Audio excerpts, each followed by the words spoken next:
Oh, yes, everybody. Good afternoon. The mighty Psyko here.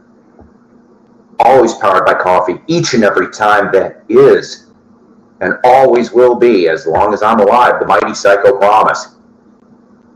Indeed. So, today I titled this episode Lucky 13 because today is my 13th anniversary being on YouTube. February 10th, 2011 was when we started the YouTube Odyssey. Dwayne, hello, how are you? Good afternoon. I know I'm a little earlier than I normally would be. I normally would be on Saturday, in the evening time, but unfortunately I've got some events that I had to take care of later.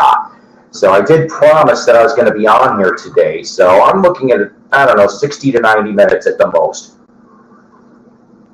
I like doing these little shows. I will tell you this much, ladies and gentlemen, there is a 99 and 44 100% guarantee that you will never, even when I have an improved computer and everything else, I will not be doing George Borden length streams. I am not knocking George. I'm just telling you, there's no way in hell I could do 7, 8, 10, 15, 20 hours. I think the longest stream I ever had was 3.5 hours I did, but I had guests. Hi, Dave. How you doing? Martin, hello there, too. And Mick, look, I love this. It's like boom, boom, boom. Everybody's showing up. That's nice. Thank you. Thank you for spending some of your afternoon time with this fat idiot, right? Yeah. So everybody's greeting each other here. That's great. We do have some things I guess we could talk about today, but like I said, we'll sing very badly. Happy 13th anniversary to me. I live in a tree. You know what? I'll tell you something. I didn't honestly expect to really still be here at 13 years, but I love what I do. Now, I think I might have told you guys the story, and thank you for your kind words there, Martin and everyone here, that the reason why I started on YouTube back in February 10th, 2011, which was, 4 residences ago. Yeah, I moved about 5 times, I think. Yeah, since I've lived down here. 5 times. And so the reason why I started my YouTube channel February 10th, 2011 in the first place actually had to do with the Chicago Cubs. And, you're like, what?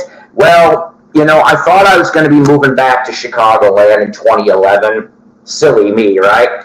And their public address announcer was leaving, okay? And so they needed a public address announcer for Wrigley Field, home games, all right?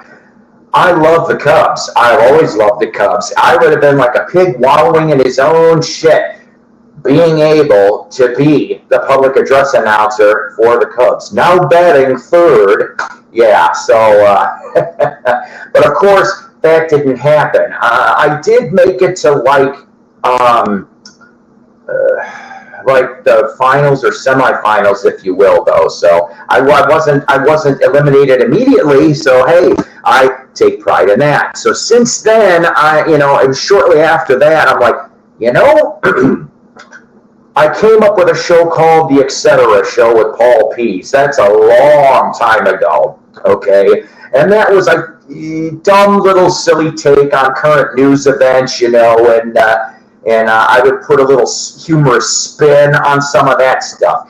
And then, because I had a decent-sized record collection and CD collection at the time, originally when I did my first handful, I think it was like the first dozen episodes of Psycho's Platters, it was called Psycho's Platters and a CD, because, I don't know, I'd spotlight a CD too.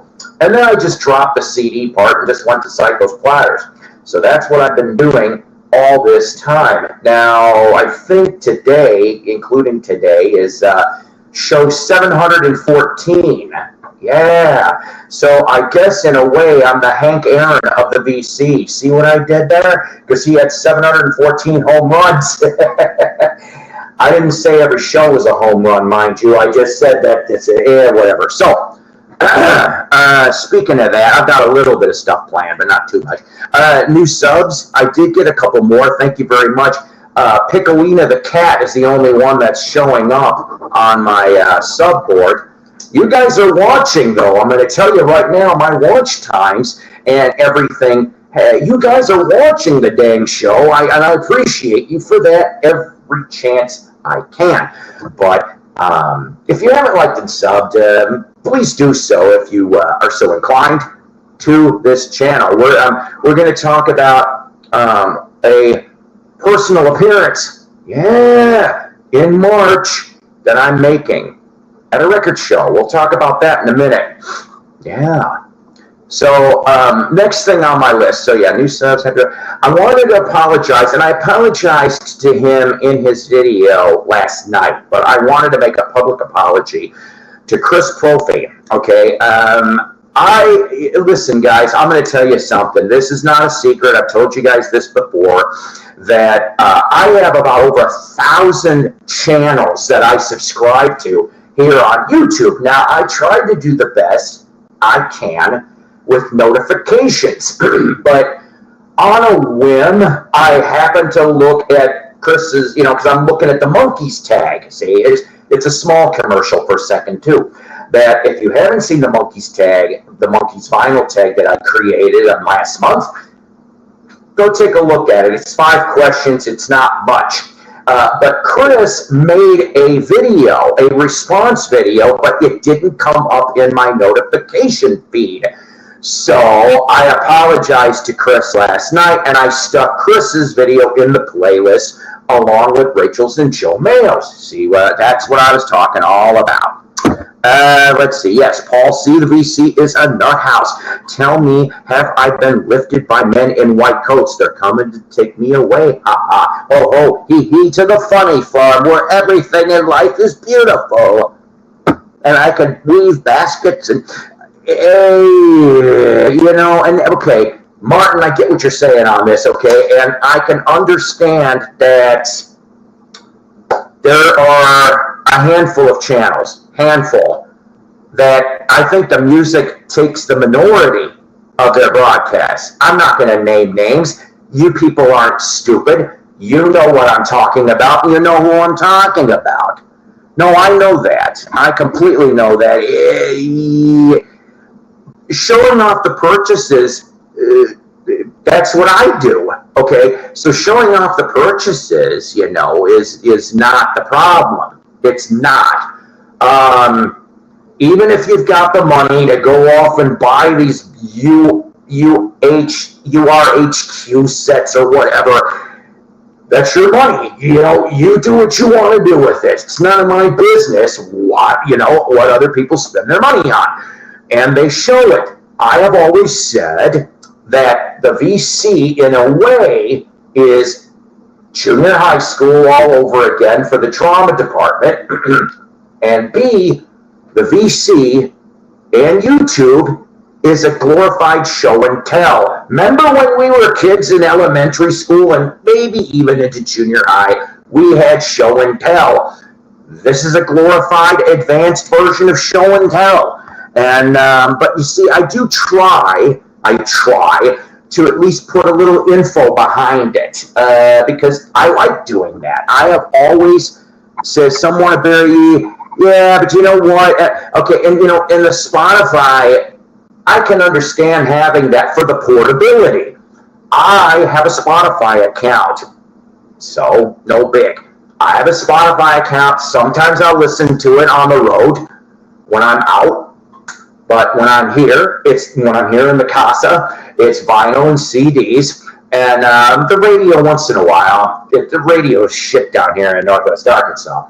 But, so I mean, Spotify, the only thing I feel bad about is the artists don't get much money. That pisses me off. Yeah, well, no, I don't have an avalanche of records behind me. And even if I did, I mean, you guys have seen, and when I do my Jukebox from Hells, you see part of a bookcase of records, but I have really slimmed down. I've had to pay bills. Am I less of a fan because I listen? No, not one bit at all. Yes, and that's the thing. We're all supposed to be listening to the music. What you talking about, Willis? Well, I'm not talking about Different Strokes or Gary Coleman, Jeffrey, but we're just talking. I've bought CDs, many of them. I'll do what suits me, not some pricks online. Right?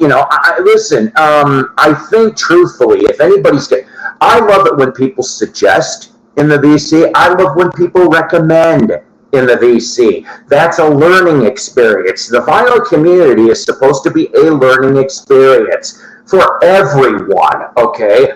And as you guys know, I will not put up with drama, and I won't put up with nonsense on my goddamn channel. I won't do it. So I think I'm a respite in the VC. I am in the words of Simon the Garfunkel, I am a rock, I am an island. If I mentioned Spotify, I'd be sniggered at. Sniggered? You got me on that one. By those who don't listen to music. Well, like the Doobie Brothers, we encourage you to listen to the music. All right. Excuse me. I'm not sick or nothing, but like I've been having to clear my throat a lot today. I'm not sick. Anywho, so I apologize to Chris. And like I said, if you guys want to make a monkey stag, please do so if you're inclined. I know Sam's been busy. I know he was talking about doing one. Thank you once again to Scotty Dog, for the VCLT that I showed in the last episode, all right? This is a tribute episode. Boy, do we have a lot of deaths in the last week to talk about here, okay? So tribute episode, this episode is dedicated to Toby Keith. We all know about that. Stomach cancer, age 62. Wayne Kramer of MC5. Kick out the jams, you motherfuckers. Yes. Wayne Kramer was something else. And you know what? He loved playing with all different kinds of musicians. I would have loved to have seen, Wayne came around and did some small clubs in the Chicagoland area at one point or another. I don't know why I didn't know. I should have. Was he the last original member of MC5? I think all the rest of them are dead, right? Or am I wrong on that? Here's one for you. This one I just found out before coming to broadcast. I hope I'm going to pronounce this right. Damo Suzuki from the band Can. Yeah, so from the band Can, passed away also on February 9th. Mojo Nixon. Yes, he's gone too. Not Skid Roper, but Mojo. Brother Wayne Kramer. Remember, kids, Elvis is everywhere, and Mojo got Debbie Gibson pregnant with his two-headed love child. My question is, how did she get pregnant? Did she shake her love?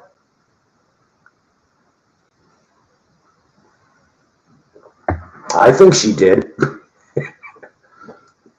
I think Electric Blue was involved. I'm horrible. All right. Henry Fambro from the Spinners. He's gone too. Donald Kinsey from the Kinsey Report. Family Man from Bob Marley and the Wailers. And lastly, Carl Weathers, Apollo Creed from the Rocky movies, but he had such a great acting career. I liked him. I would have loved to have met him and Sylvester Stallone. And Burgess Meredith, too. That's the tributes right there. So, get this.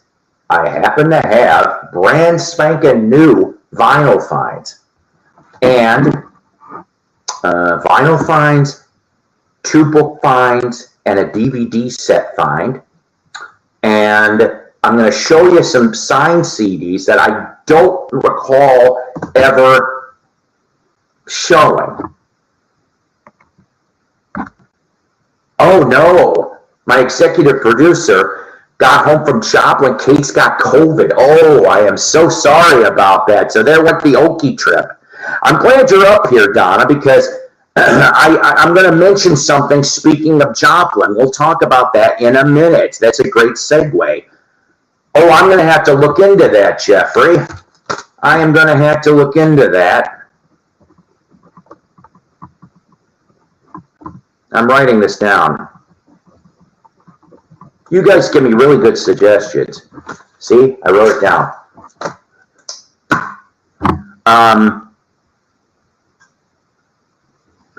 Fave Elton songs, huh? That's a good one. Mine might be a little bit of a weirder list. I mean, don't get me wrong. I love the old stuff. I really, 70s Elton is probably my favorite.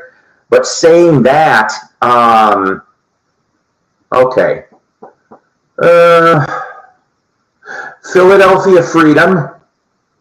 I love his version of I Saw Her Standing There because John's on it. Island Girl.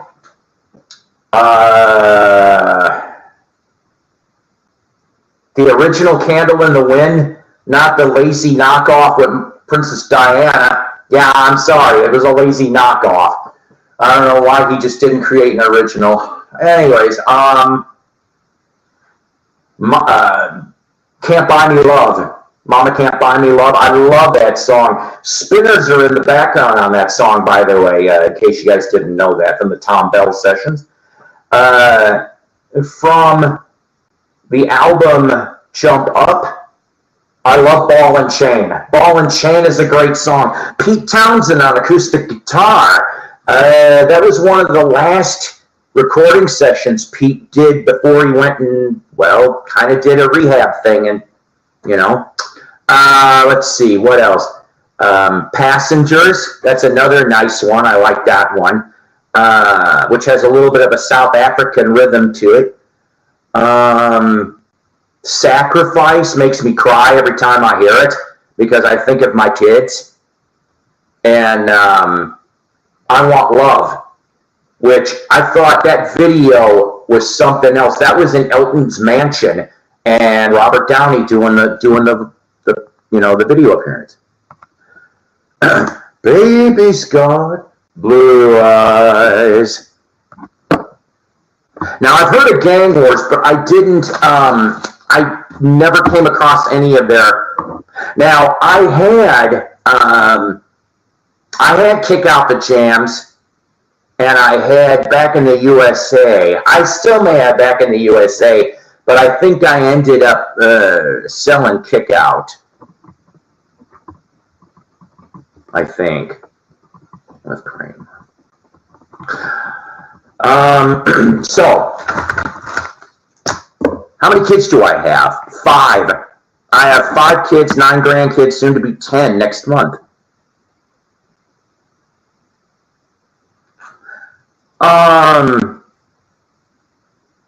Rocket Man, those are nice tunes, but I guess I've overheard them too many times. That's why. And there's probably another half a dozen Elton ones that I'm forgetting here that I like very much. Oh, okay. So, Mighty Psyko, the Mighty Psyko, ladies and gentlemen. Let's not forget Mighty Psyko. I'm going to wear this to my personal appearance. And I know you're like, where? God forbid, the only way I won't go is if the weather is screwed up. I have not decided yet whether or not myself and Doug Fields, the host of the Vinyl Grotto, will be going up to Carthage, Missouri at the Route 66 4-State Record Show, which is near Joplin, on March 3rd, Saturday, March 3rd, ladies and gentlemen.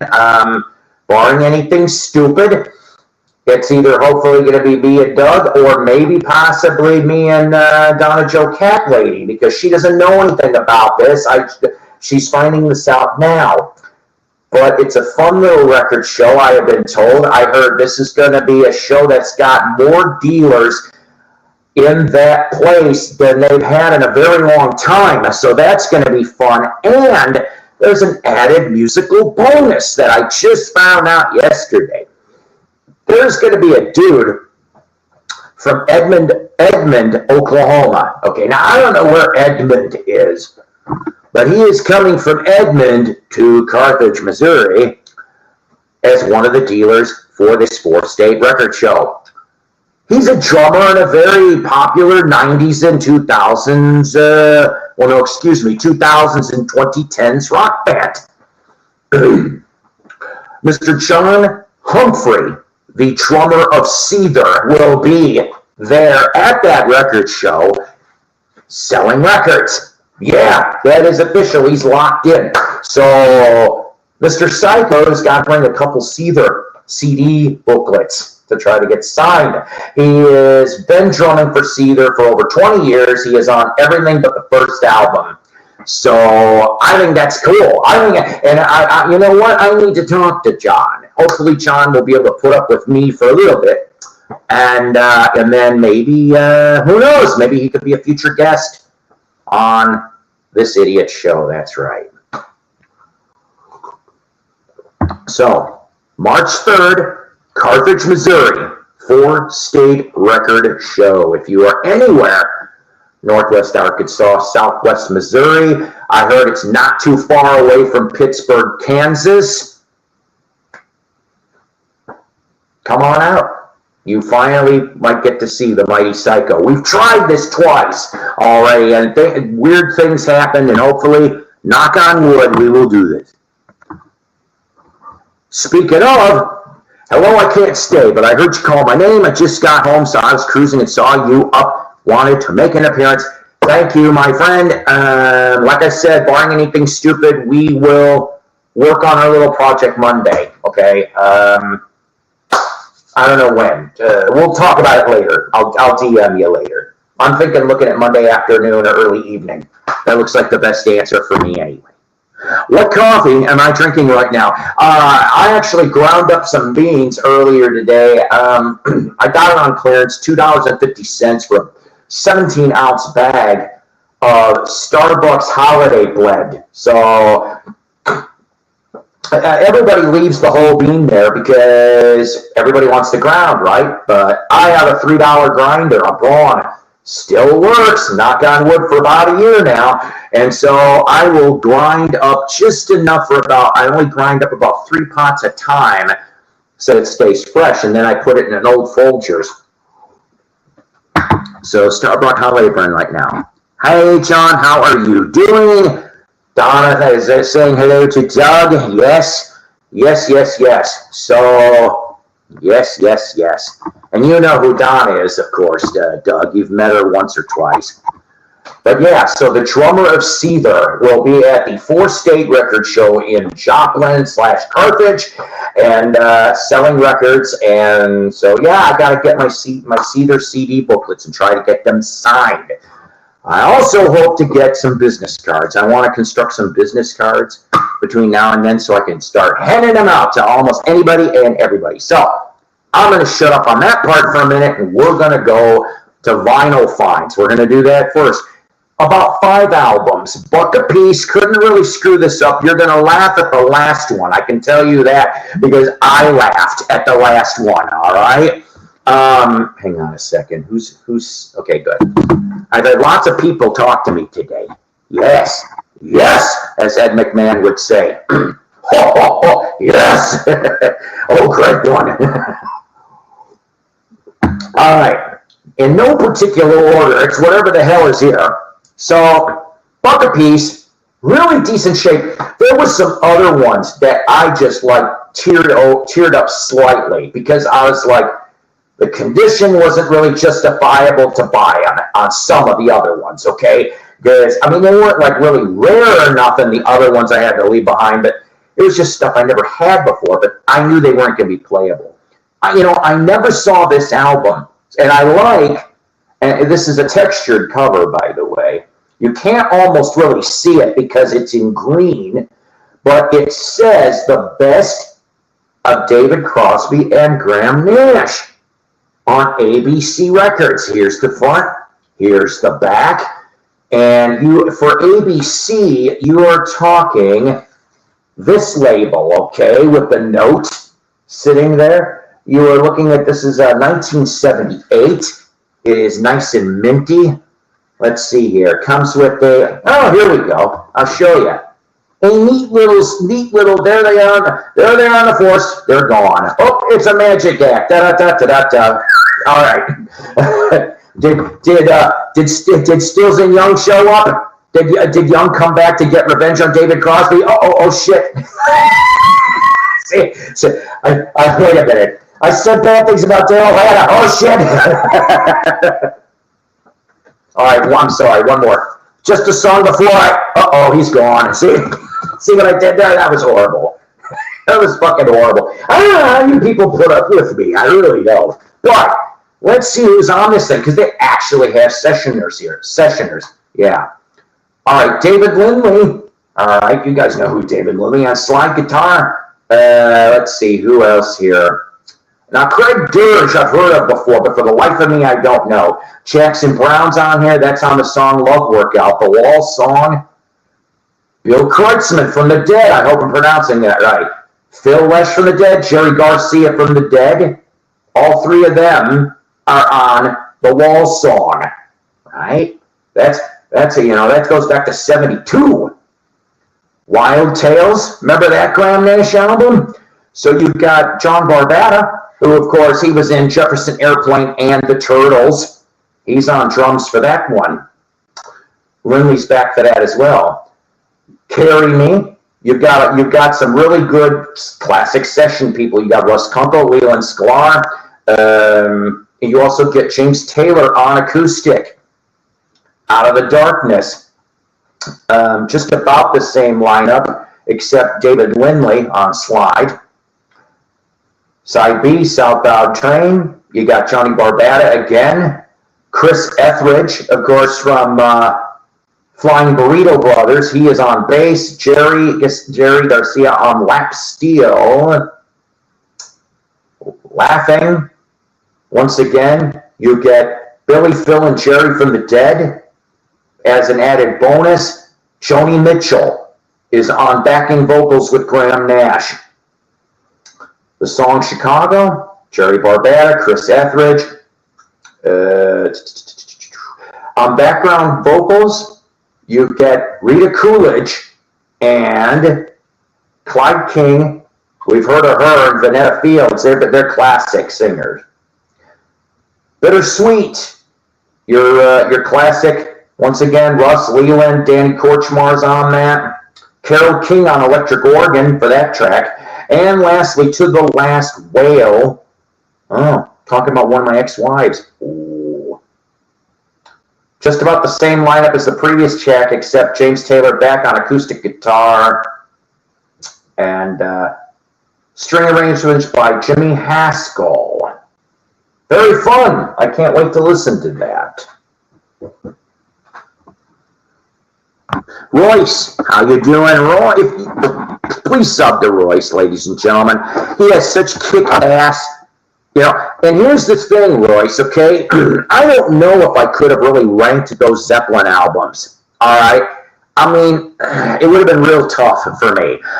Once again, I'm going to say that in my tied for number one, the first album and Physical Graffiti, and as far as for maybe the ninth, probably a toss-up between In Through the Outdoor and Coda, even though I love all 9 albums.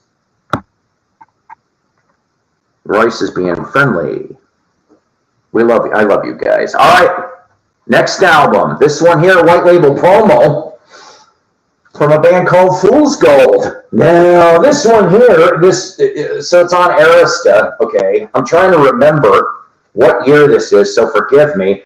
This, of course, has got a promo hole, but I said promo hole. 76 on Morning Sky. I know you can't see that label really well because it's kind of whitish gray, but it does say promotional copy, not for sale. Now, I've come across a copy of this Fool's Gold album, but it was a stock copy. I've never seen this. Once again, all these were for a doll hair. Yep, and that's the thing, right? Yeah.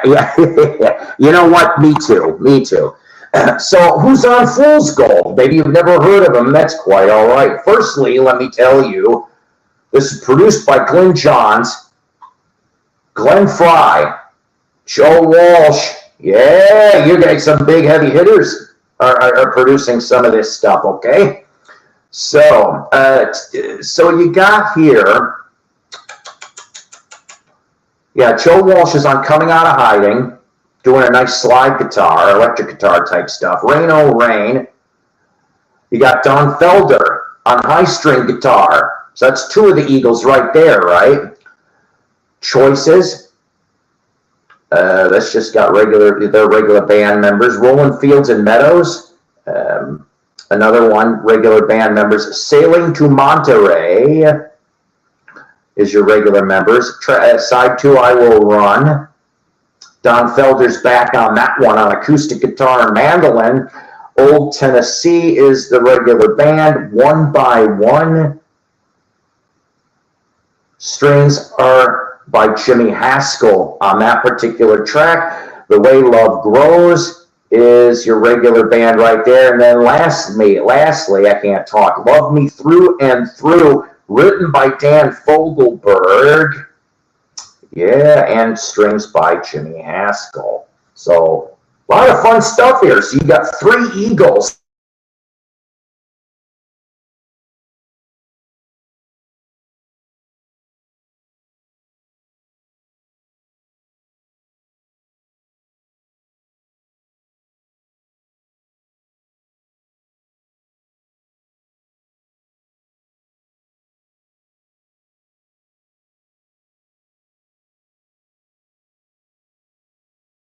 Yes, from 1976.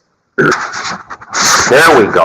That was weird, ladies and gentlemen. It just went to black screen for a second. Sorry about that. At least it's not 3 minutes long like the last time. It was just 5 seconds. All right. We're about halfway done. Halfway done with the vinyl. Never seen this one. I thought this one was pretty... Yeah, I know. Yeah. God, I can't wait to get a good laptop. If I can even afford one. I don't even know what my taxes are going to look like. I'm afraid I'm going to owe again this year. That's going to suck. Bill Champlain, single. It is a promoted sticker and gold stamp promo. So, produced by David Foster. Bill Champlain, of course, if you guys don't know who that is, he was in the Sons of Champlain, and around this time, he joined Chicago for many, many years. Let's see. Okay, so we've got, on keyboards here for the album, David Foster, Bill Champlain, David Page from Toto. On guitars, Ray Parker Jr., Mr. Ghostbusters himself. Bill Champlain, Steve Lukather. On bass, David Hungate. Drums, Jeff Porcaro. Percussion, Paulino DaCosta, who was working with Chicago too. Background vocals, Bobby Kimball, Michael McDonald, and Daryl Hall.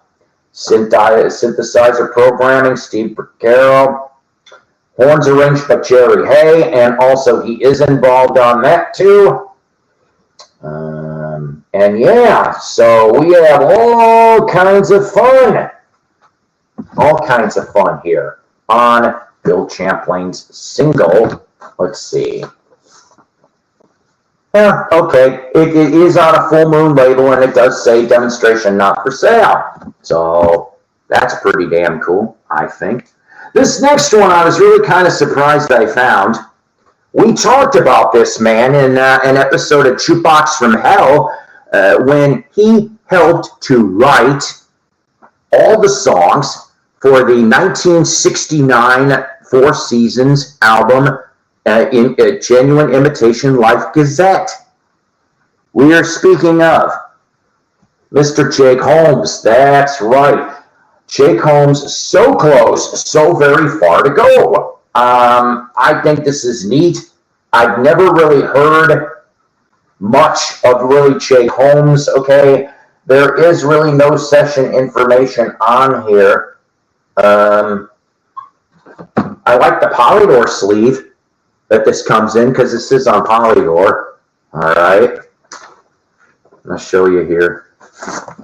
But Really clean. Really just needs to be dusted. Really clean here. All right. So very nice. For the life of me, I cannot honestly remember right this very minute what year that this came out, but I am really happy to have this, to listen to this also. I got one last one to show you for vinyl finds.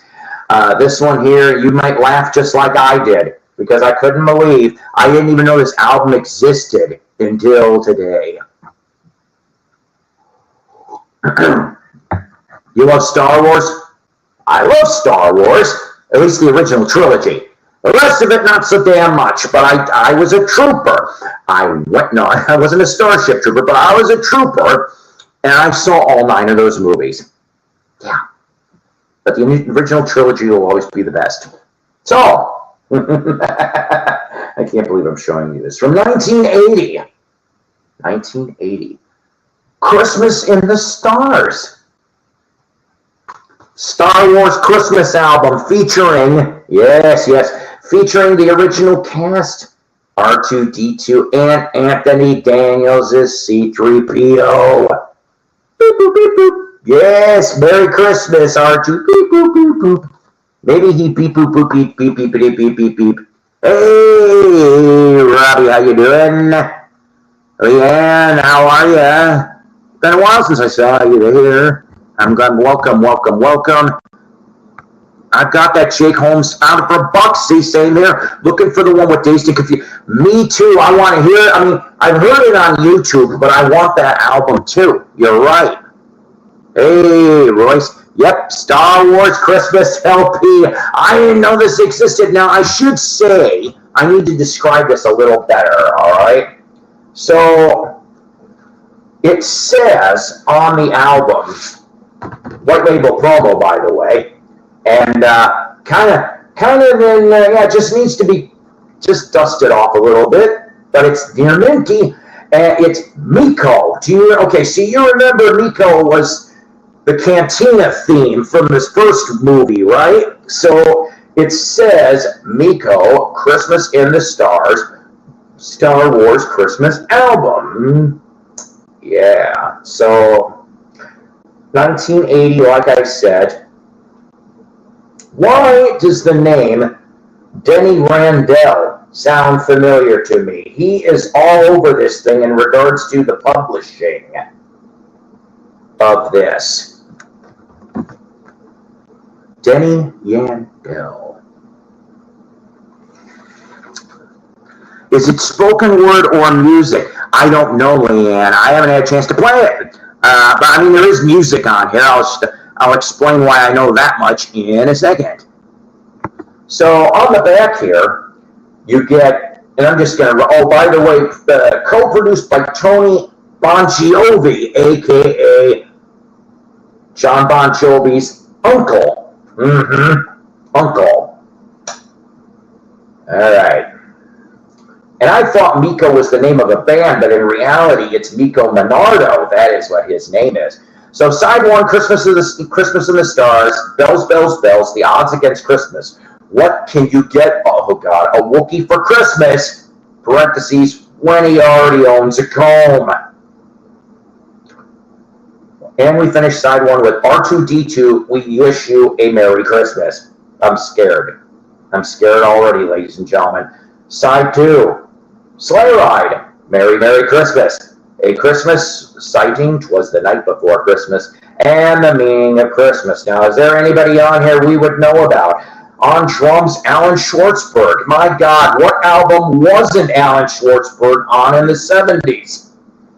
This man was on a lot of things, and let's see, he actually was drummed, of course, on a Kiss album, too. He's on the track I, for Music for the Elder. He also drummed on some post-mortem Jimi Hendrix albums. I think he also was involved with a Knack LP as well. Let's see, anybody else familiar on this whole damn thing? Oh, there's a name for you for percussion. Tony Bingo. Doesn't that kind of sound like a mobster that hangs around church basements and he's smoking with the old ladies? Hey, I'm Tony Bingo. Tony, don't come after me. I'm just kidding. Okay, so there's a lot of things on here. Drums, bass, guitars, keyboard, percussion, trumpets, trombones, reeds, French horns, violins, violas, cello, not to be confused with vermicelli, harp, lead vocals by Anthony Daniels, SC3PO. Wait a minute. Hold the damn phone here, ladies and gentlemen. I didn't know anything about this. Oh, God. As a lead vocalist on part of this album, Mr. No Talent Hack, John Bon Jovi, is on here as John Bon Jovi. John Bon Jovi. Ladies and gentlemen, this technically must be John Bon Jovi's first appearance on an album. Unless somebody can prove me wrong, John Bon Jovi on a 1980 Star Wars Christmas album. Boom! Mind blown. Save that for a bar bet. You can win some fucking money. He didn't even have time yet to give love a bad name. Did he end up having some bad medicine when he helped record this? Maybe. It's a good, strong possibility. Yes, thank you. Mountain, that's another one. When I try to sound like a mobster, you come to me on the day of my daughter's wedding. Hey, Mike. I'm out of it today. That's it. Twin Peaks Live. Thank you. John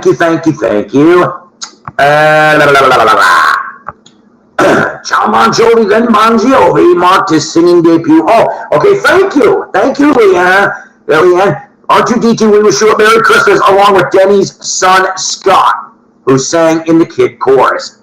The album was recorded at home. Ta-da! See, we all learn some shit around here. I have no problem being ignorant on musical matters. I never declared to be an expert on anything, except maybe monkeys, and even then I'm not close. So my mind is blown along with the rest of you guys too. The Power Station, yes. I wonder if does that how the band Power Station got their name? Like, hey, I take it, Paul. No, I don't like Bon Jovi's. I know Talent Hack. I heard his voice is going though. That's what I heard. I like Richie Sambora, really good guitarist. I like Richie. If I ever met Richie, I'd shake his hand and say, "You, sir, are a great guitarist, but how the hell did you end up with this guy?" That's right. Right, Mike? You still have the lady fat. All right. We're almost done, kids. Almost done. So that was lead vocals. So Leanne explained. Let's see. Background vocals. I am not seeing anything. R2's Christmas Message. Sung by. All right, now there's a bunch of different people on here, courtesy of different record companies, okay? So this one here, so whoever Jake Yeston, Marnie, and Herb Alexenberg, courtesy of Handshake Records. I don't know who they are. Stacy and Dory Greenberg, courtesy of Mirage Records. And Ricky Hayen, courtesy of Polydor Records. I never heard of any of them, but they must be maybe in bands or solo or whatever. Concept, of course, for R2's Sleigh Ride was Miko Monaro. And as you said, recorded at the Power Station in New York. Additional recording at Celebration Station. And right. And then the sound effects from Ben Burr, courtesy of Lucasfilms. See, we all learned something today. John Bon Jovi's first appearance. Star Wars Christmas album. If I ever met him, A, I'd call him a no-talent hack, and B, I'd have this album and go, explain the story. I want to hear it.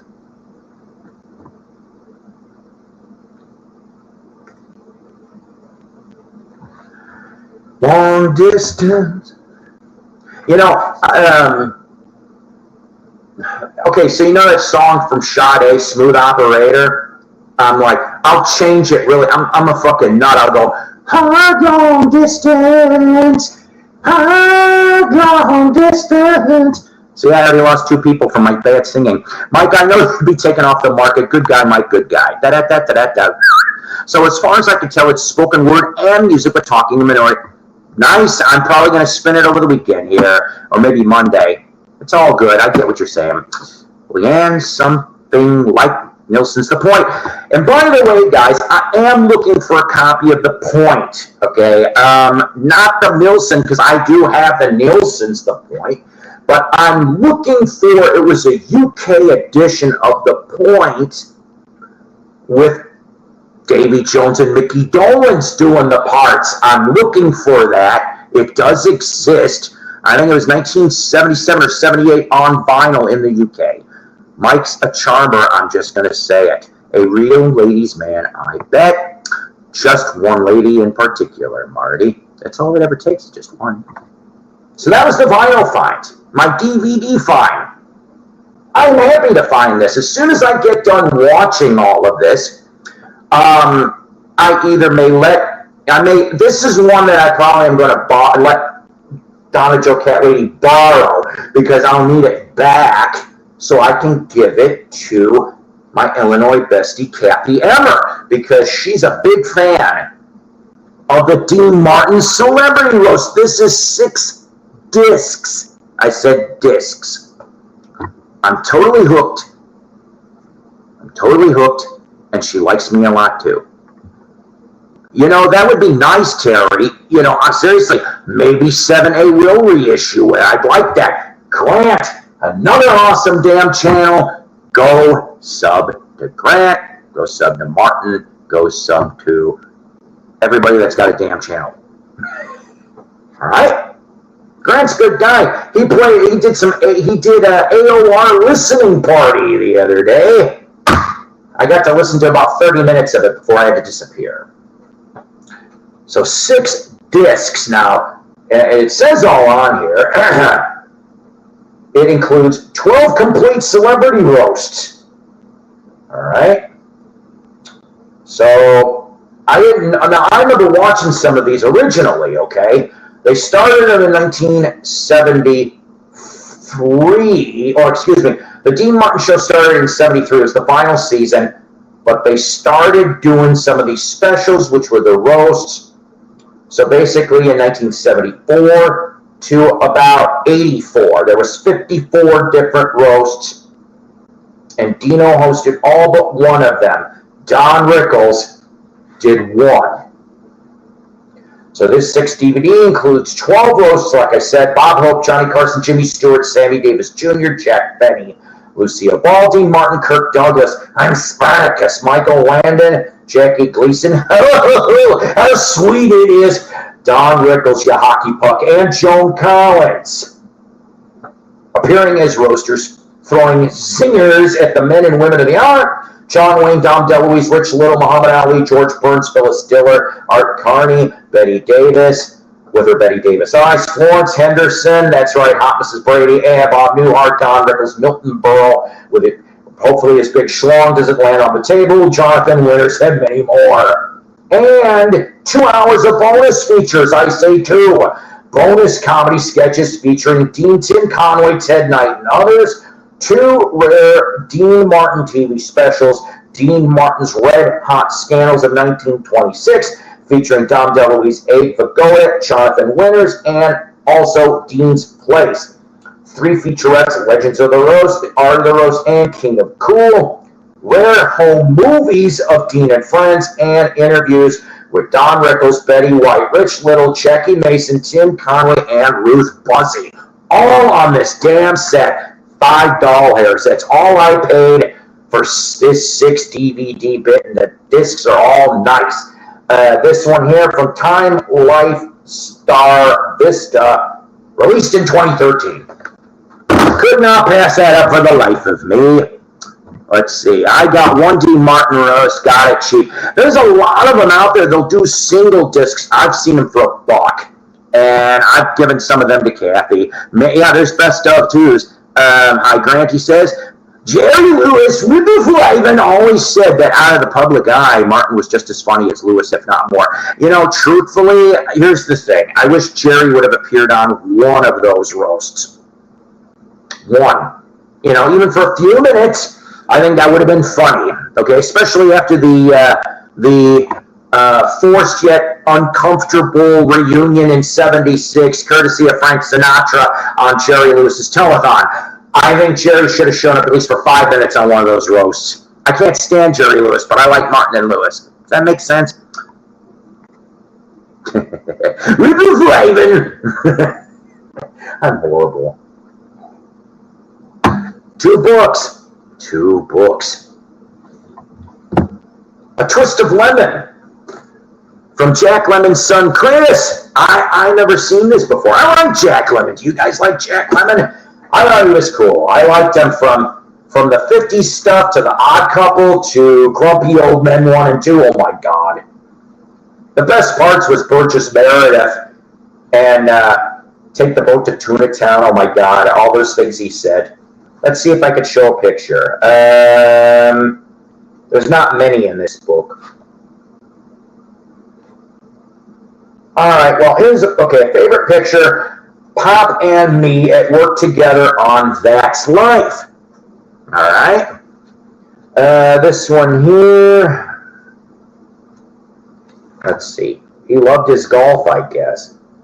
Oh, you can barely see this one, but I'll show it anyway. Pop and Uncle Walt, a.k.a. Walter Matthau, with Sydney, my daughter, right after the release of Grumpy Old Men.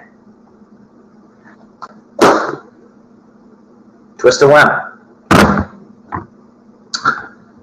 My sweetie always cracks up at my Jerry Lewis professor imitation.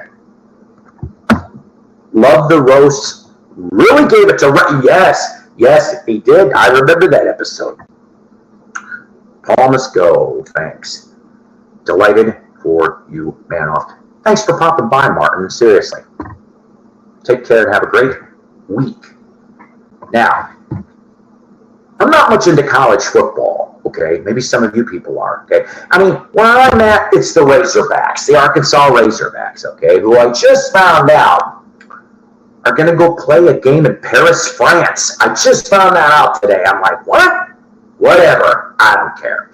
Needless to say, even when he was older. You know, I've never seen that movie. I need to. I have heard good things about it.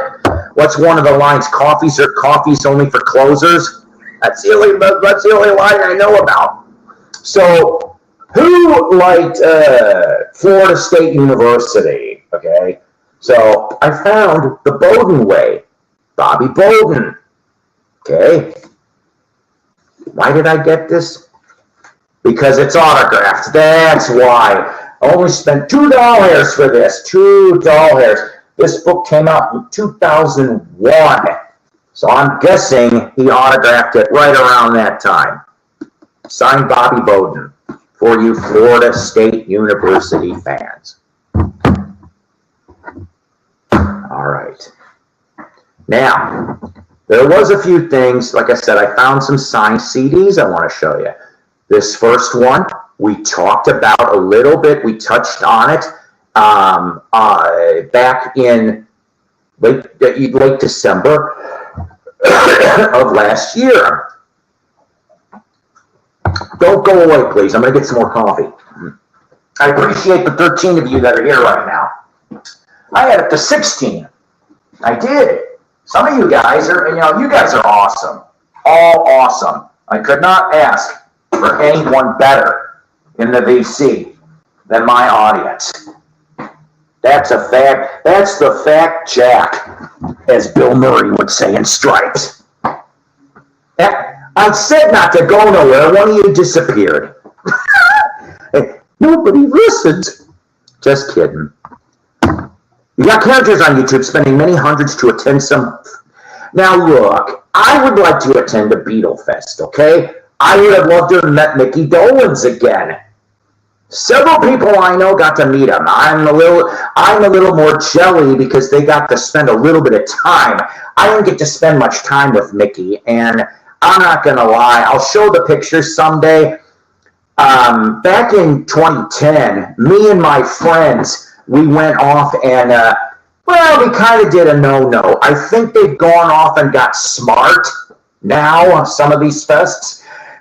We would go, and of course our cell phones didn't have really good cameras at that time, so it was old digital cameras. So I would do side shots for people. Other people would do side photos for me when I'd go see them. That's how I have a side shot of, well, a sort of side shot of me and Mickey Dolenz and Mick Foley. We did it that way, okay? Just like I did for my friend Scott. We went and took pictures. He went to John Schneider's table, you know, Dukes of Hazzard, Smallville, recording artist. We got his picture, and then Sick Rick, I can't remember, some Scream Queen, cannot remember who it was, but we got a picture for her too. Yeah, me too. I need a coffee. Some people probably say that I need coffee like I need another hole in the head. Okay, Leanne, see, she like that. Be right back. Da-da-da-da-da-da. I will do a video call with my lady friend better than any halftime show. Oh, yeah, I'm sorry. I didn't get to read the rest of this. And then you have me hosting a nice couple for the Super Bowl and at halftime. I'm going to be working. I'm going to be working for most of it. I have no dog in the race. I'm a Bears fan, so obviously I don't really give a shit. But considering that I do live in Northwest Arkansas, only about 3 hours away from Kansas City, that is where a lot of people are rooting, of course, for the Chiefs, and I'm rooting for the Chiefs too. I'm not slamming the fest, just saying how much better. Well, no, I get that. I do get that. I didn't say you were slamming it exactly.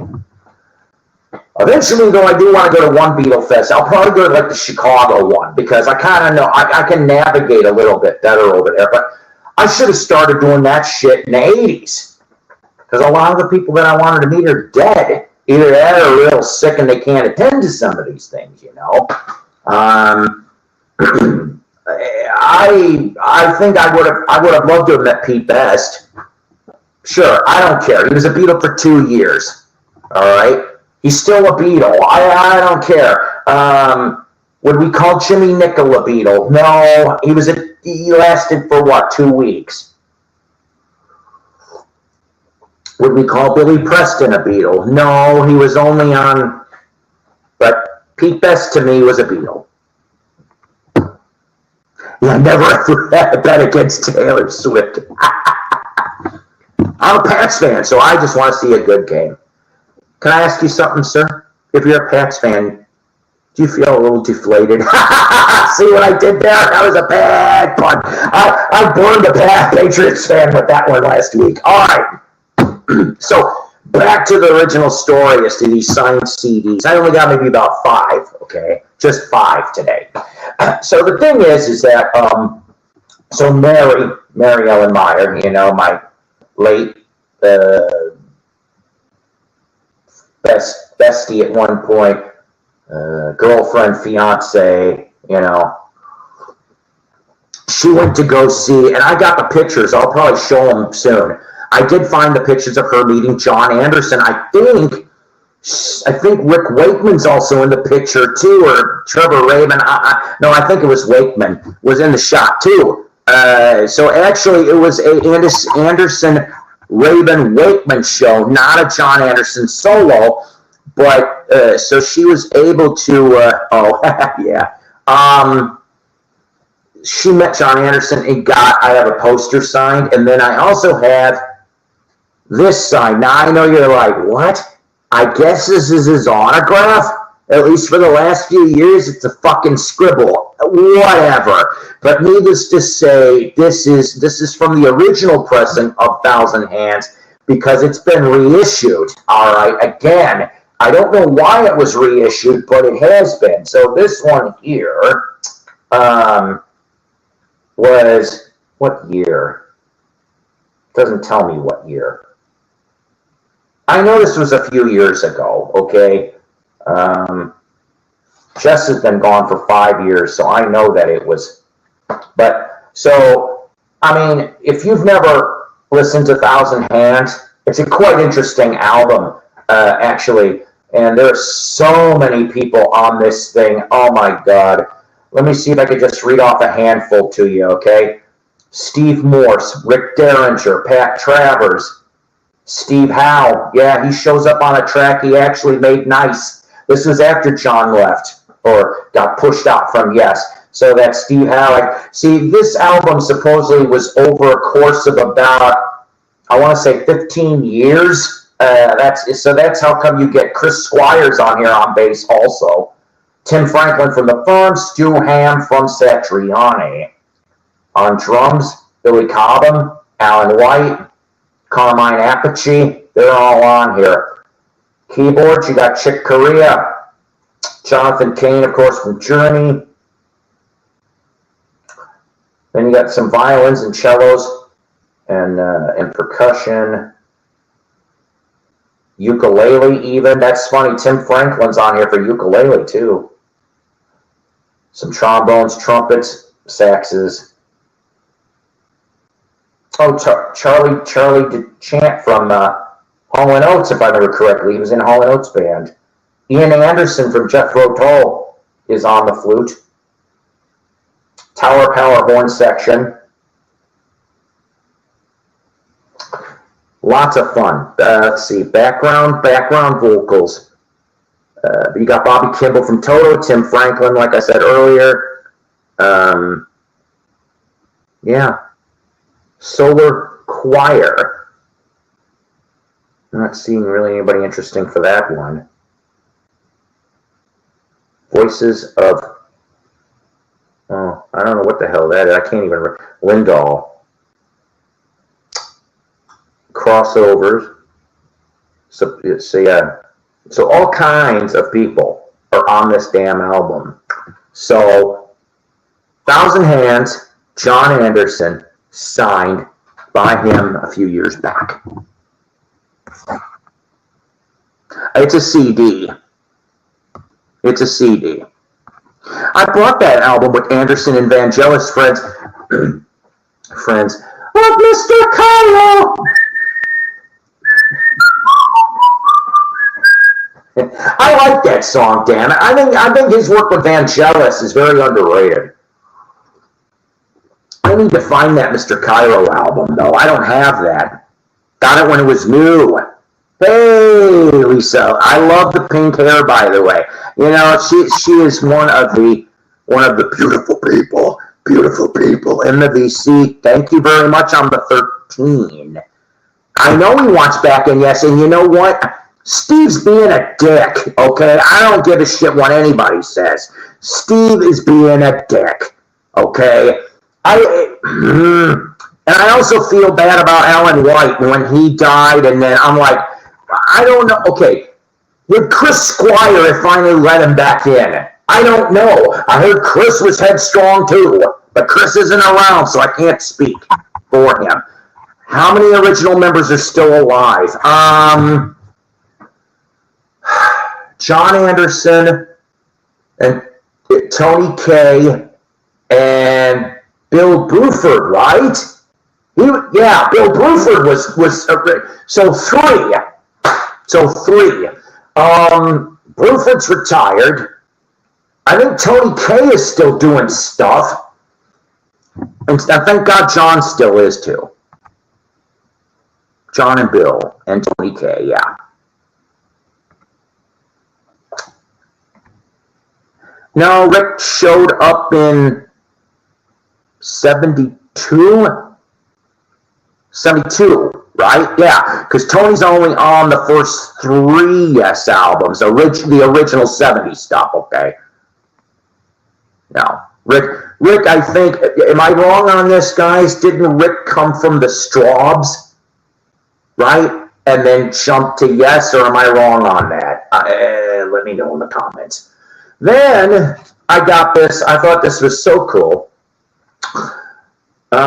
This one here from, oh my God, I can't even, I'm sorry, guys, I can't even read. That. So, from Verace Sandablad, I hope I'm pronouncing that right. I probably fucked that up too. But 50th anniversary, Zombies, Odyssey, and Oracle. Now I know you're probably saying, "Well, whoop-de-doo, Psyko. That we got. Well, all of us could get a copy of this shit. What's the difference?" Yeah, I know Rick wasn't original line, but he's in the client. Yeah, that's true. Hey, look, see, he's Rick came on the fourth album. Okay, thank you. Yeah. Early mid-70s, yes, was times. Patrick Moraz wasn't in there long enough, and I still would like to know why the hell. I'd like to know the reason why the Moody Blues got rid of Patrick. That seems to be a pretty quiet little story. That 4 CD box set would be cool. But so here's what this looks like, right? Okay, and then your back stuff, and of course your bonus tracks are all going to be mono mixes and backing tracks and such. But the reason why I got this was because for a limited time, I don't think they have it anymore in the store, the Zombie site. I could be wrong. But 4 out of 5 of the original Zombies autographs. And it did not cost me much extra to get this. So I am happy to have this. I am. So, and if I remember correctly, one of them has died since this. So, very cool for Zombies. Right. I love Odyssey. That's great. 1970, Wakeman joined the Straws. Okay. During which his virtuosity gained national press coverage. I don't have any Straubs. You know that? I don't think I've ever come across any. Left in 71 to join Yes, with whom he played on some of their most influential albums across 2 stints until 1980. And if I remember correctly, and I could be wrong on this, when the beginning sessions were Drama, so you're talking about after Tormato, and I think they did a small tour after Tormato. Anderson and Wakeman are on the beginning demo type stuff for Drama, but all the shit starts going down, and if you get the Drama special edition, I think there's 2 or 3 tracks that actually have this. So this is the early stuff with Sean and Rick are still on it. So I could be wrong on that, but I could have sworn I saw that many, many moons ago. Yeah, we're down to Colin and Rod for touring anyway. I have to say that Tolan Yes Circa 71-2 was the reason for my evolving away from the pop singles to AOR and deep tracks. Well, yeah, I mean, both of those bands, that was some killer time period there. You know, your Aqua Long Thick as a Brick type material for Tull. And then I would say probably as far as for Tull is concerned, I like the first couple albums. I think when we get to the point of the late 70s, in my opinion, is when it kind of starts getting a little shaky with Tull. Now, I thought I heard, but I could be wrong on this too, you know, why Martin Barr is not with them with Ian anymore, I have no damn clue. The story I heard was that Ian said that he wanted to do a solo album and that it was not gonna, there wasn't gonna be any more Tull, or there was gonna be a very long break or something. And then next thing you know, he puts back Tull together and Martin's not in it. I'm like, what the hell? I mean, and Martin was with him forever since the second album. I love Collective Soul. I still love Collective Soul. So I got to meet these guys. I did. They were pretty awesome. I met them about 10 plus years ago. I once posted the question, is it possible for Ian Anderson to play Fruitless? But on the front, no. No, whatsoever, no. I heard he's got a special stand now where he can actually do that. So I have a signed, band signed Blender CD. Yeah, it's not, I personally like the from the first album to Dosage is probably my favorite Collective Soul period, okay? So, I mean, there's a lot of good stuff on that. But yeah, so they were all pretty cool. If I remember correctly, this is the CD I think that's got, Perfect Day featuring Elton John, which I thought that's kind of strange to have Elton John on a Collective Soul CD, but here he is. That one was, oh God, but still, they were still on Atlantic. 2000. Yeah, 2000. All right. Yeah, I do too. I think they're great. Yes, it was in a blender. That is absolutely and oops, sorry. Hang on a minute. Didn't want that. Yes, like I said, I think they're great. They're coming literally to my town here. They're the middle act. Edwin McCain, Collective Soul, Hootie and the Blowfish. If I win Hootie tickets, I'm sorry, I'm not a fan. I probably am going to walk out after Collective Soul and go see them. Whoa, you fall down, go boom. I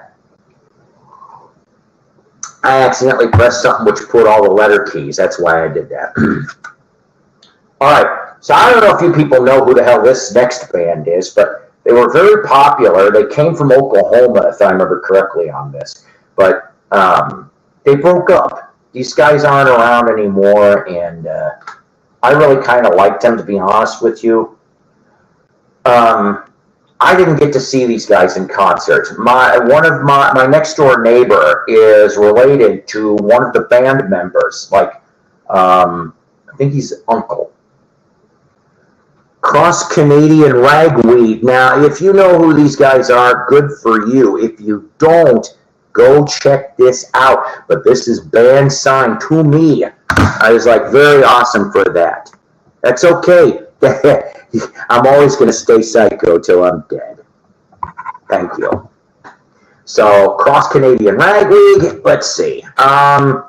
This one here, I found this in the Goodwill. Buck. Back in the day, couldn't screw this up. Signed Chris Montez. Now, I'm guessing, because Chris Montez showed up a handful of times at the American Bandstand Theater in Branson, Missouri, back when that was popular. So I'm guessing this is how, they got the signed Chris Montez. Oh, wow. I'm an idiot, I guess. He might have signed this twice. Let's Dance. Wait a minute. Maybe I think that I'm confused. That almost looks like a different autograph. I don't know. Maybe it's the same. But Chris Montez. Just listen to any album. They put out about 4 or 5 albums over the years. But yeah, they broke up. The one that's doing okay is Cody Canada and the Departed. That's a solo offshoot. More I See You is track 1.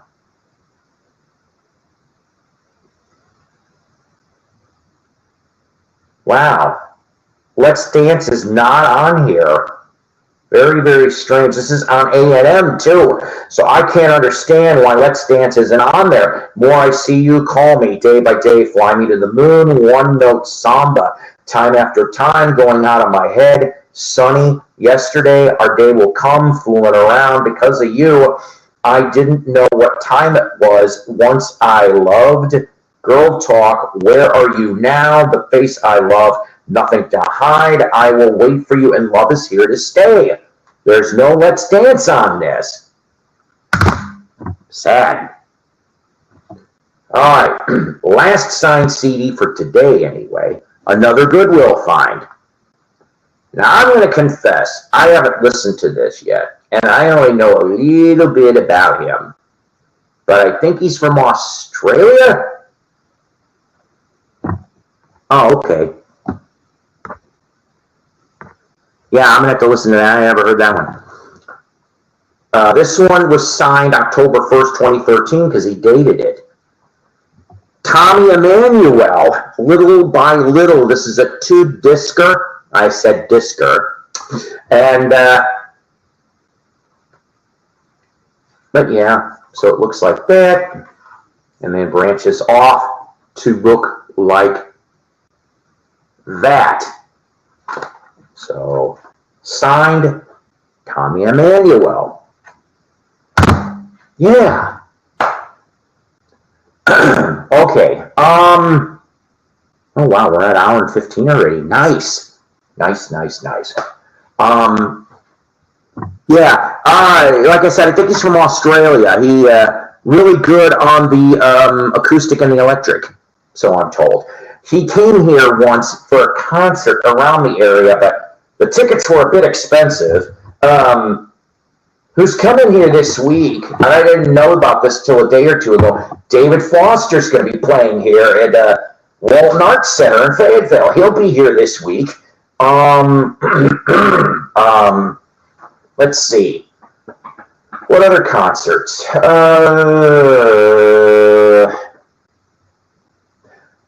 I tried to get the tickets for Bruce Coburn, and the website exists, but I cannot purchase tickets yet.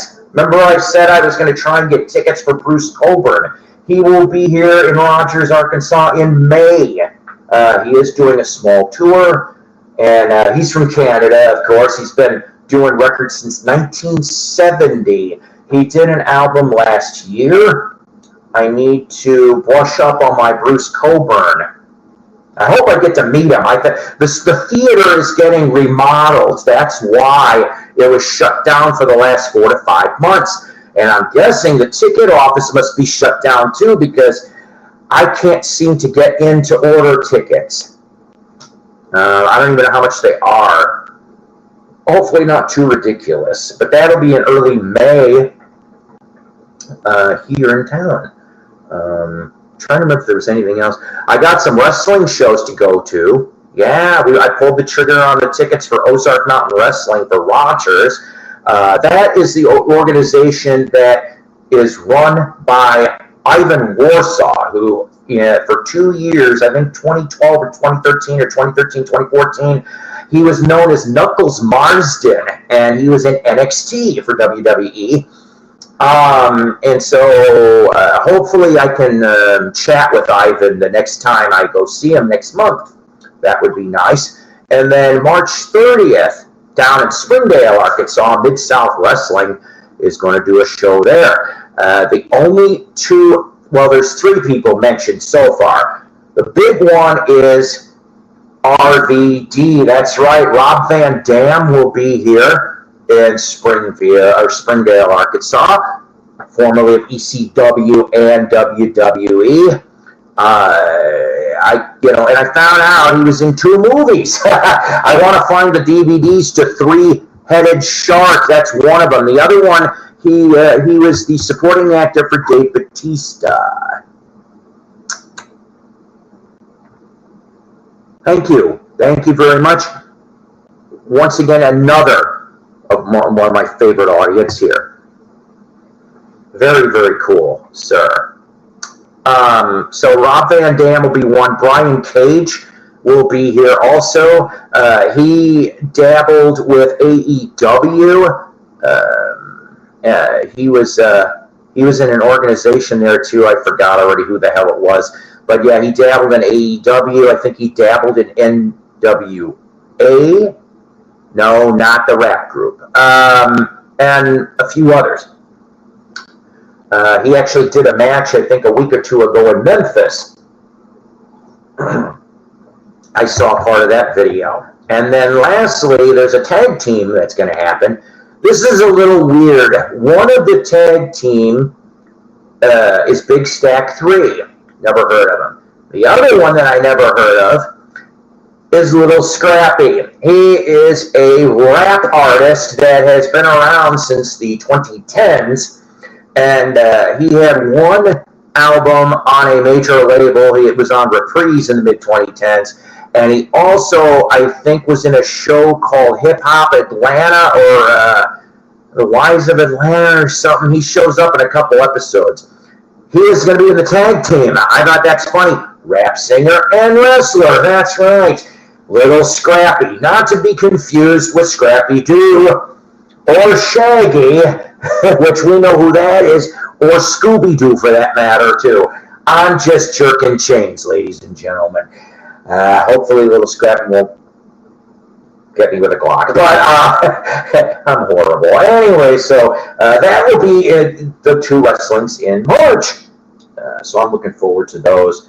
I hope it's not a brutal summer this summer, guys, like it's been the last two. You know, ridiculous, just ridiculous. So hopefully when I get to go see Loverboy / Sammy Hagar, Joe Satriani, Mike Anthony, Jason Bonham, that will be a real nice one at the back end of August. Also, while I'm at it, please, prayers to Mike Panera. Yeah, Mike Panera is still hospitalized. He did a concert in early January at the Whiskey A Go-Go, go figure. But he has been hospitalized since then. Not a lot of details being mentioned. His wife or girlfriend, forgive me, I can't remember who, did an update on him. He does seem to be doing at least slightly better. And just pray for Mike Panera, of course, formerly of Iron Butterfly, Alice Cooper, and I think Classic Rock All-Stars, and others that he has been in. Blues Image, bunch of other stuff. Do you have the 2131 South Michigan Avenue USAN destination? No, and I didn't honestly know, Dan, that there was a comp, because I would love to find that comp. I have a handful of USA 45s, most of them being the Buckinghams. I do have a Michael and the Messengers 45, and for destination, I think Crying Shames were on destination, or was the Flock? It was one or the other. I get pretty confused. I have one from that, and I think I've got one or two Soul 45s from destination. But I'd love to find a 2131 South Michigan Avenue comp. Oh, Sundays. Sundays does, I don't know if they're still around. Sundays did excellent comps and reissues. They were big on the Monkees and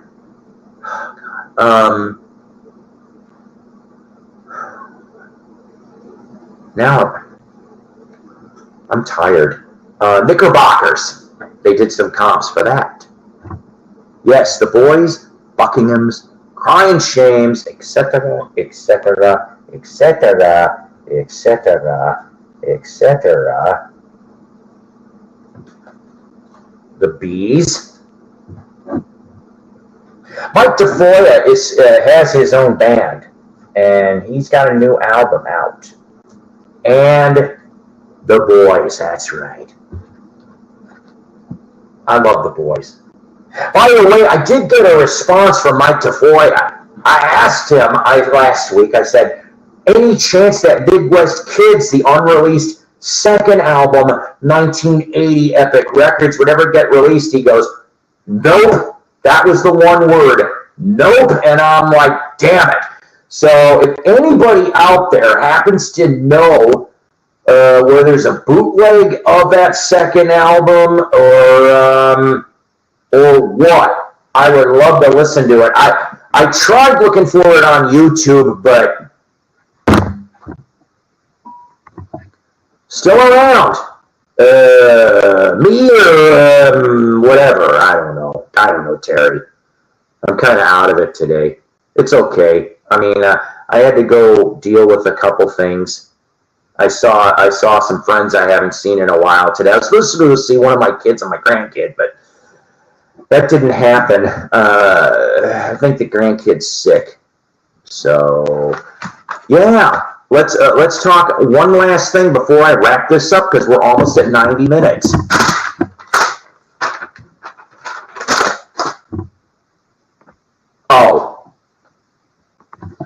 Is that, okay. Is that what it's called? I don't know. Oh, still around Sundays. So, you know, I just need a good slap once in a while. Either that or more coffee. This is only my second cup of the afternoon. I had 2 this morning. Anyways, but, so, Jukebox from Hell, Season 4, premiere episode, Valentine's Day. You got it. Nothing says love from me to you. That's the Beatles. But sending you guys a gift of love. A gift of love of Jukebox from Hell, Season 4 premiere.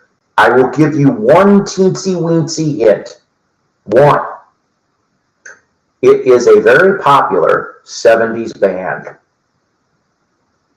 But this album ain't. Oh, that's the only hint I'm giving you. Congratulations on getting like 13. That's amazing.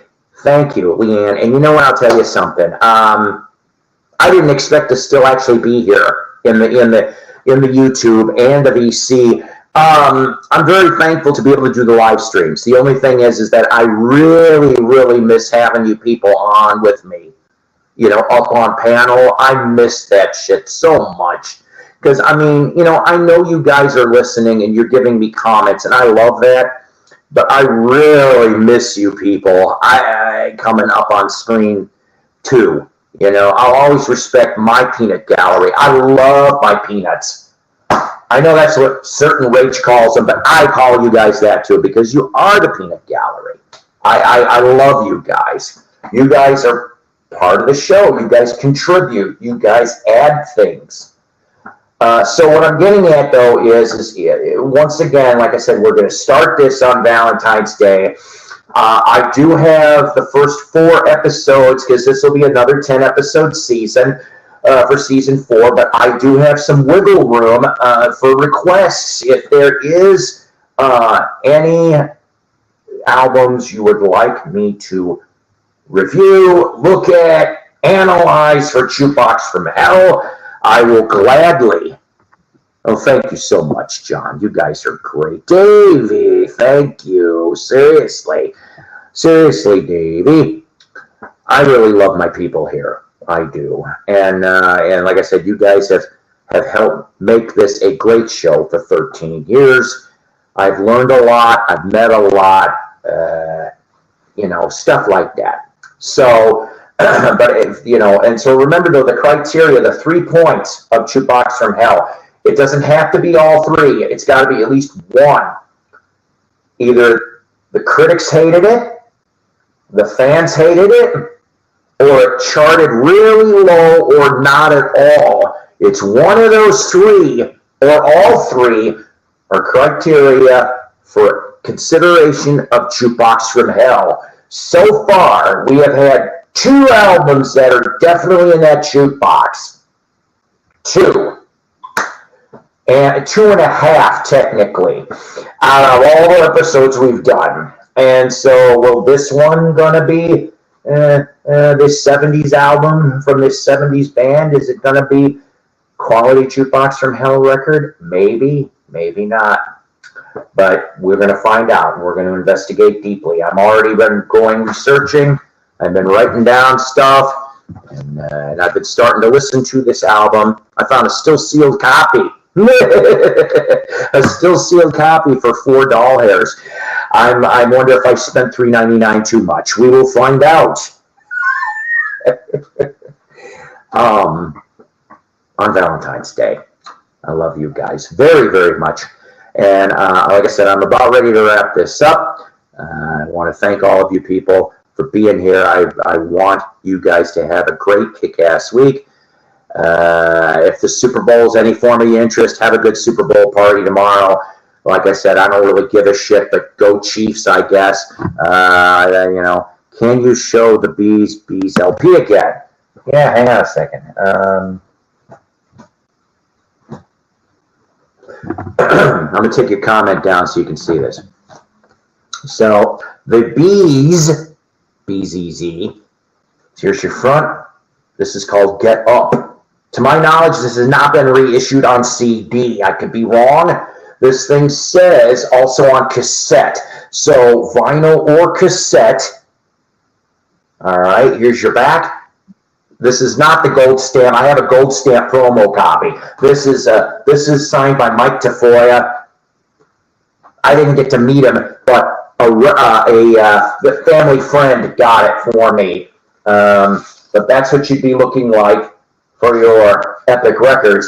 And your lineup for the Bees is Tom Holland, Mike Tafoya, Anatoly Halenkovich, a.k.a. Tony Hall, David Angel, and Stephen Riley on drums, who would go to be with Wasp and LA Guns and a little bit with Quiet Riot. So the Bees, the only unsigned band that ever appeared on the show American Bandstand. Yeah, go look at it on YouTube. The show performance is there, along with the interview from Dick Clark. Yeah, so the Bees. Get it. Shouldn't cost that much. I mean, I got, like I said, the gold stamp promo I actually found for $1 here in town. The other copy I found, I think I found that in a estate sale back up in Illinois a couple of years ago. I'd love to meet, Steven's dead, but I wouldn't mind, I'd love to meet Tom Holland. I've got a signed Holland album too. We'll talk about that another day though, for that. And another thing, before I wrap this up, I bumped into somebody today that works at one of the gas stations I visit here in Rogers, Arkansas, who he is a family friend of Mark Farner. How about them apples? I'm like, me and him ended up talking about Grand Funk, and here's how I kind of knew he wasn't bullshitting me. So Mark Farner wrote a book called From Grand Funk to Grace. He needs to do an updated version of this book, by the way. We also talked about how I wish Don Brewer wasn't such a dickhead, and Mark needs to come back to Grand Funk one last time, whether it be another tour, let him record a new song or two, because if you remember, there was a Grand Funk anthology which came out in '96, which had 3 new songs at the time. I just want to hear 1 or 2 new Grand Funk songs. Can these guys get together for a couple days in the studio and make magic one last time before one of them dies? Because I don't want that to happen. I don't wish that on anybody. But we were talking about how Don kind of is a dickhead, and he really kind of needs to, he shouldn't have screwed Mel to a smaller extent, but he shouldn't have screwed Mark over. Seriously, I'm Camp Farner on this. I think Mel was an accomplice. I don't blame Mel so much as I do Don on that. You be the judge on all that shit. But the point of the matter is, the reason why I knew that this guy wasn't BSing me is because in that book, Mark discusses family members, and believe it or not, this guy threw out a couple of those family members' names. I'm like, oh wow, what the heck? And so, and there was a couple other facts he brought up that I'm not going to talk about, because then would, I'm not going to bring the guy's name up. He didn't ask for it. So, yeah. So I figure, small world, you never know who you're going to bump into. So, like I said, I want everybody to have a great week. Remember, barring anything stupid, we're looking at March 3rd. 4-state record show, Carthage, Missouri, ladies and gentlemen. You might get to see the mighty Psyko. The mighty Psyko will probably appear at that record show March 3rd, 9 a to 3 p. I won't be there all day. Maybe when it gets closer to time, I'll make an announcement on that one. And if you're in that area, you might get to buy some records from John Humphrey, the drummer of Seether. Hey, it's a win-win-win to me anyway. All right, guys. I love you. Take care. God bless. Rock on. Remember, always powered by coffee each and every time. That's the mighty Psyko promise forever and ever. Amen. All right. Remember, you have any suggestions for Jukebox from Hell? Drop them in the comments. I'll put them in the request book. And I might also have, like I said, I'll have some business cards hopefully drawn up by then, so we can get those out there too. Be official, you know. All right. I love you guys. Yes. Thank you very much, Leanne. It's been a bit. Thank you very much, John and crew. Everybody here that was on here. Like I said, I had up to 16 people at one point or another, and I appreciate that. I always love you guys being here. Like and subscribe if you haven't done so yet, please, and put notifications. Once again, I apologize to Chris Brophy. So check out the Monkey playlist if you haven't done that yet for the Monkey Vinyl tag that I have up. And take care. God bless, and see you guys next time.